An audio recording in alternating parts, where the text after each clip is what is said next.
ఆపాదిస్తున్నాను. ఈ బడ్జెట్ను ప్రవేశపెట్టడం నాకు దక్కిన గౌరవంగా భావిస్తున్నాను. కానీ ఆర్థిక విధ్వంసకర పరిస్థితుల్లో బడ్జెట్ బుక్స్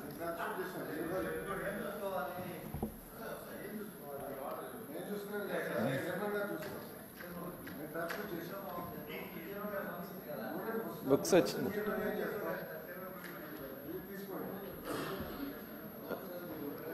ఇవ్వండి, బుక్స్ ఇవ్వండి సార్, కంటిన్యూ. కానీ ఆర్థిక విధ్వంసకర పరిస్థితుల్లో బడ్జెట్ ప్రవేశపెట్టడం అంటే ఎంతో క్లిష్టతరమైన అంశంగానే పరిగణిస్తున్నాం. క్లిష్టతరం అని ఎందుకు అంటున్నామంటే ప్రతి శాఖలోనూ ఆర్థిక అరాచకం చేశారు గత పాలకులు. దీంతో ఆయా శాఖల్లో లెక్కలను ఓ కొలికి తీసుకురావడానికి చాలా శ్రమించాల్సి వచ్చింది. ఆర్థిక అరాచకం అని మేము చెప్పడం కాదు, నీతి ఆయోగ్ తన నివేదికలోనే వెల్లడించింది.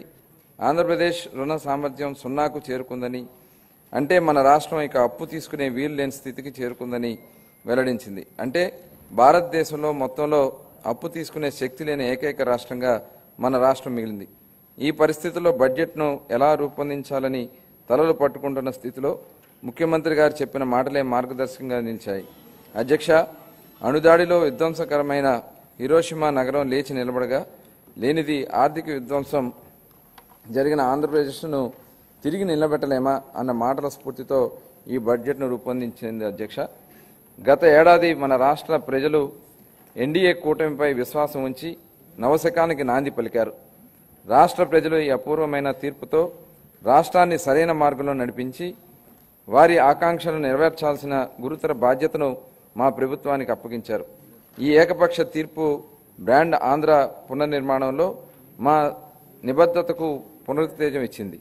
గత ప్రభుత్వం తమ 5 ఏళ్లను గుర్తుంచుకోవాలని, రాష్ట్ర విభజన తర్వాత మన రాష్ట్ర పౌరులు ఎంతో శ్రమకూర్చి ముందడుగు వేశారు. రాష్ట్ర విభజన తర్వాత అన్ని ఇబ్బందులు ఎదురైనా 2014-19 మధ్యకాలంలో మన రాష్ట్రం మునుపెన్నడూ చూడని 2 అంకెల వృద్ధిని సాధించడమే కాక ప్రజల ఆకాంక్షలు నెరవేర్చింది. అయితే 2019లో వచ్చిన ప్రభుత్వం రాష్ట్ర పురోభివృద్ధికి అడ్డుకట్ట వేసింది. వారి చర్యలతో రాష్ట్ర అభివృద్ధి పురోగమన బాట నుండి తిరోగమన బాట పట్టింది. ప్రజాస్వామ్య వ్యవస్థలు దెబ్బతిన్నాయి. పరిశ్రమలను రాష్ట్రం నుంచి తరిమేశారు. యువత దిక్కుతోచని స్థితిలో వెళ్ళింది. రాష్ట్ర ఆర్థిక వ్యవస్థ కుదేలైంది.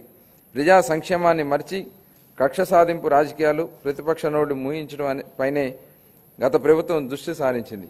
ప్రజాస్వామ్యంలో ప్రభుత్వ మార్పు అనేది ఒక సాధారణమైన విషయం. అయితే